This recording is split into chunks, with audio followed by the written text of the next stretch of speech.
Et bonjour à tous, bienvenue dans une nouvelle interview sur la chaîne Anjou Popcorn. J'espère que vous allez bien. Aujourd'hui, je reçois Sébastien, c'est un confrère, il est animateur sur le média Artipic. Bonjour. Salut Clément. Ça va bien? Ah, très très bien, cher, merci. Bah écoute, je crois que ça fait du coup 2 ou 3 fois qu'on se croise ici à l'Angers Geek Fest. Je suis pas sûr qu'on avait eu l'occasion de venir sur le plateau Anjou Popcorner, je sais Pas encore. Pas encore, hein, il me Non, semble. pas Voilà, encore. on a discuté, etc. Parce Exactement. qu'on partage aussi quelque chose qu'on aime bien, c'est mettre en avant des artistes. Et puis bah voilà, aujourd'hui c'est l'occasion de te mettre aussi en avant Ah bah écoute, parce que merci.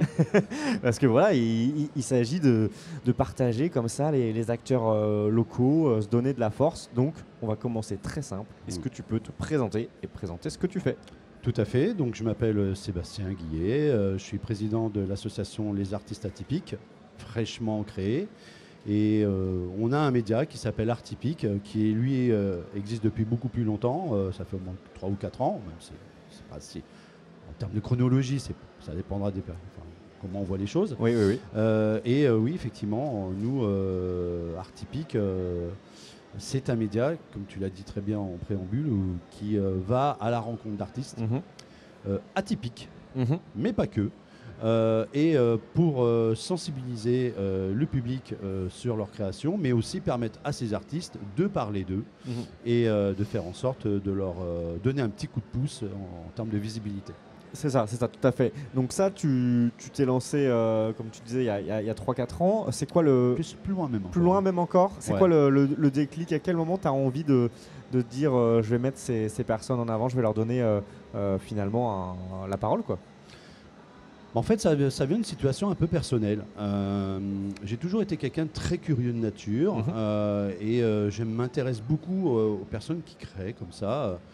J'ai toujours été fasciné par voir des personnes qui utilisent leurs mains, leur tête, des talents différents pour créer, quel que soit le domaine, que ce soit le chant, que ce soit la danse, que ce soit le textile, le bois, la 3D, et de me dire, waouh, mais ils ont travaillé, ils ont œuvré de longues heures, de longs mois, de longues années pour certains, pour acquérir de l'expérience, pour en arriver à des résultats époustouflants, incroyables.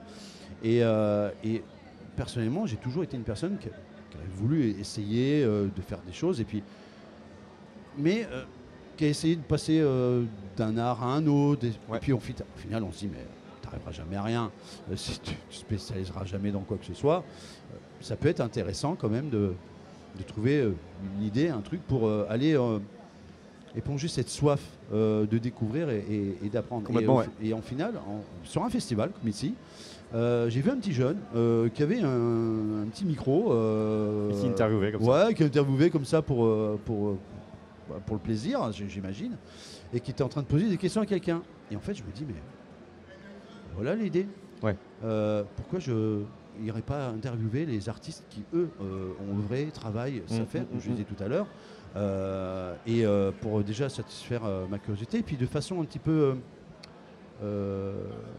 par procuration, quelque part, me mettre un peu à leur place et me dire, waouh, ils ont fait énormément de choses pour en arriver à créer ça et puis essayer de comprendre, de connaître leur process, leur expérience, la genèse de tout ça et puis le montrer au public.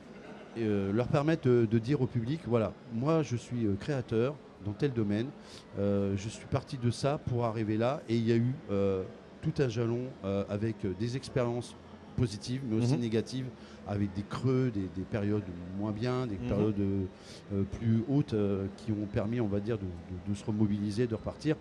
Et en fait, au final, au fil des interviews, tu te rends compte qu'il y a des aventures absolument extraordinaires, extraordinaires, et des personnes qui sont là pour expliquer ce qu'on endure quand on est un artiste, quand on essaye d'en vivre, quel que soit le domaine. Oui, complètement. Et je trouve que c'est passionnant.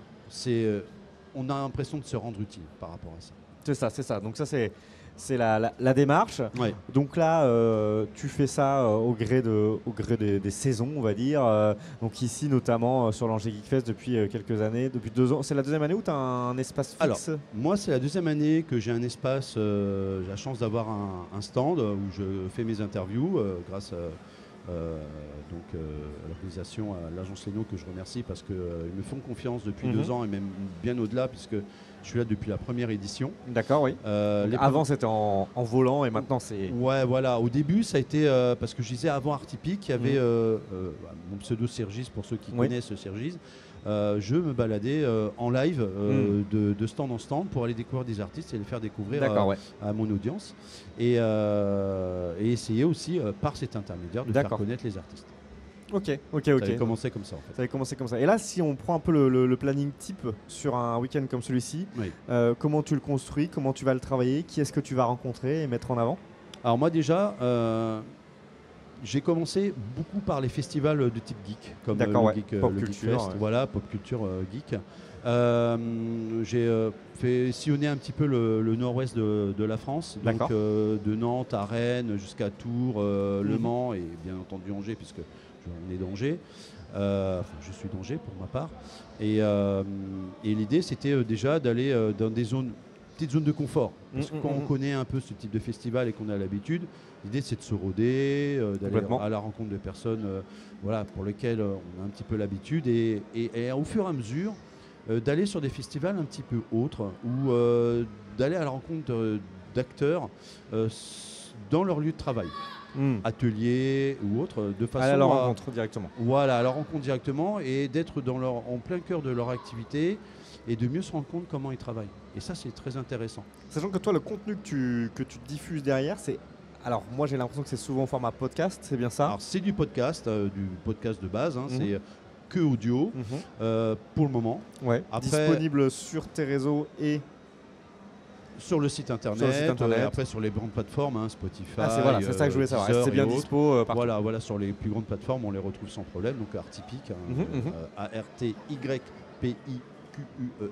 C'est ça. Voilà, exactement. Et oui, on les retrouve là et on peut les écouter sans problème. Et sur le site internet artipic.fr. D'accord, ok. Voilà, ils sont disponibles, on peut les écouter là aussi. C'est ça. Quelques noms à nous donner là des personnes que tu as pu avoir ce week-end et du coup qu'on va pouvoir entendre prochainement? Alors oui, tout à fait. Déjà, une première personne qui m'a impressionné, c'est R.G. Ebens, une auteure absolument formidable, qui j'avais déjà rencontré et interviewé il y a 3 ans ici. Ok, excellent. Voilà, en live sur Twitch et qui m'avait impressionné par ses romans, sa trilogie qu'elle était en train de créer et qui a, suite à cette trilogie, a créé un bestiaire. Absolument sublime et ce que j'ai trouvé remarquable, c'est que ces notions de partage qu'elle a et qui sont celles aussi d'Artipic, c'est qu'elle a été chercher des illustrateurs, de nombreux illustrateurs. Je crois qu'elle a travaillé avec 19 illustrateurs pour faire ce bestiaire qui est sublime. Et il est sublime au point que hier, rupture de stock complet. Ah oui, ok, d'accord. Ouais, donc il y a du monde qui l'attendait, quoi. Ouais, et j'étais pas étonné parce qu'en fait, quand je vois la qualité de son travail au niveau des bestiaires, mais au niveau aussi des illustrateurs qu'elle a été chercher par rapport aux différentes thématiques. Par exemple, il y a des illustrateurs qu'elle a été chercher pour différents personnages parce que leur sensibilité, le style correspondait bien, pour certaines créatures aussi. Vraiment, il y a une belle cohérence et surtout ce qu'elle a frappé elle n'imaginait pas que ça pouvait être utile à ce point-là pour les rôlistes. Elle a créé des bestiaires qui étaient super utiles pour des maîtres de jeu. Parce qu'ils n'ont pas beaucoup d'ouvrages de ce type-là pour leur permettre de créer quelque chose pendant les animations de jeux de rôle. Donc elle a été divalisée, elle a été surprise, mais moi je lui dis, mais j'étais en interview avec elle tout à l'heure. Je m'y attendais. C'est pas que je m'y attendais, mais je suis pas surpris. Parce que quand je vois la qualité et en plus elle a sorti 2 d'un coup. 2 artbooks d'un seul coup. Excellent. Je dis déjà c'est osé, c'est pas souvent ça. Complètement. Donc voilà. R.G. Ebens, si vous avez envie d'aller la découvrir, n'hésitez pas, c'est super, elle fait un très très beau travail. Et juste par rapport, question purement technique, c'est Ouais. des formats de combien de temps à peu près quand tu permets de découvrir comme ça des personnes? Alors, il y a 2 types de formats. Ah, d'accord. Quand je suis sur un festival, c'est 15-20 minutes maximum. Ok, découverte, comme chez nous finalement. Ouais, parce que en fait, elles ont des stands la plupart du Et temps. puis il faut être là. Hein. Et il faut assurer. Alors, il y a des personnes qui viennent pour remplacer, mais c'est des formats où quand je suis sur des festivals, par la suite, quand je fais mes montages, je les passe par 2, voire par 3. Ça dépend du temps. Et ça dépend aussi du type de contenu et de personnes, si ça va bien de les passer l'une après l'autre, parce qu'il va y avoir un espèce de fil conducteur. Ouais, je comprends. Par contre, quand c'est des podcasts plus classiques, ça va de 35 minutes, 40 minutes jusqu'à alors le tout dernier, avec un conteur d'histoires horrifiques, qui s'appelle Vincent Chabrette, qu'on peut découvrir sur Twitch, c'est 2 heures. Ouais, 2 heures. Parce qu'à la fin, en plus, il nous a fait un beau cadeau, il nous a conté une histoire horrifique pendant 15 minutes, qui est absolument incroyable, quoi. Et, ça, tu prends le temps. De toute façon, le format podcast, c'est aussi un format qui prend le temps. Et puis qui se décline, mais suivant le type de contenu qu'on veut bien y mettre. Mais moi, je trouve que le podcast, quand on veut mettre en avant des artistes, il faut quand même prendre le temps qu'on puisse les découvrir correctement. Ouais, je suis complètement d'accord. Alors là, le festival, c'est des pastilles. Là, on est sur de la pastille. On donne un goût. Tout à fait. Par contre, sur du podcast classique, moi, je décortique, je vais un peu plus loin. On essaye d'en apprendre plus sur l'artiste. C'est là qu'elle a le temps, cet artiste, Youel, de nous dire plus de choses. Pareil aussi, de passer un témoignage à ceux qui voudraient se lancer en tant qu'artiste, quel que soit le domaine. Quelques conseils, quelques suggestions. Et puis ça permet aux gens qui nous écoutent, qui ont envie de se lancer ou qui ont envie de comprendre ce que c'est que les artistes dans différents domaines, de savoir un petit peu par quoi ils sont passés. Parce que moi, je vois très régulièrement sur les festivals, il y a des gens qui passent sur les stands et tout. Les tarifs sont chers, illustrateurs, auteurs et tout. Mais en fait, nous, notre travail, c'est de sensibiliser aussi le public sur oui, ok, c'est un prix, mais regardez tout le travail qui a été fait derrière. On ne peut pas, si vous, dans votre entreprise, on vous payez au lance-pierre, je pense que ça ne vous paierait pas. Ouais. Donc c'est un petit peu l'idée aussi. C'est de pouvoir être aussi prescripteur par rapport à tout le travail qu'ils font et mettre en avant ça auprès du public. Ok, on va revenir un petit peu sur maintenant. Donc il y a eu cette structuration en association qui est assez récente. L'idée, c'est de te dire qu'au bout d'un moment, ça faisait des années que tu bossais un petit peu seul, c'est de te faire accompagner, c'est de créer un groupe de personnes qui ont envie de faire partager tout ça. Ah mais complètement, qui sont sur la même longueur d'onde en fait, et qui ont envie d'œuvrer pour eux aussi mettre en avant les artistes eux-mêmes, parce que là on a ouvert les portes à l'association en tout début d'année. D'accord. Donc les personnes qui ont envie de contribuer d'une manière ou d'une autre au développement du podcast, mais aussi à d'autres événements derrière, puisque on va sur des festivals, il se passe des choses absolument incroyables et géniales, mais nous aussi on a envie, mais que pour les artistes, de créer quelque chose. Donc là on est en train de préparer un événement le 8 novembre autour d'Angers, avec un tout petit festival. Déjà on commence petit, on ne va pas se payer, on essaie de faire attention bien entendu, où on va faire une belle place aux artistes atypiques, pour permettre au public de montrer leur travail, que eux puissent aussi essayer de vivre de leur art, puisque des places sur les festivals, c'est quand même assez cher, on va pas se complètement mentir, mais c'est normal, il y a un monde à faire tourner. Il faut rentabiliser, c'est un pour équilibre, l'agence et tout, c'est normal.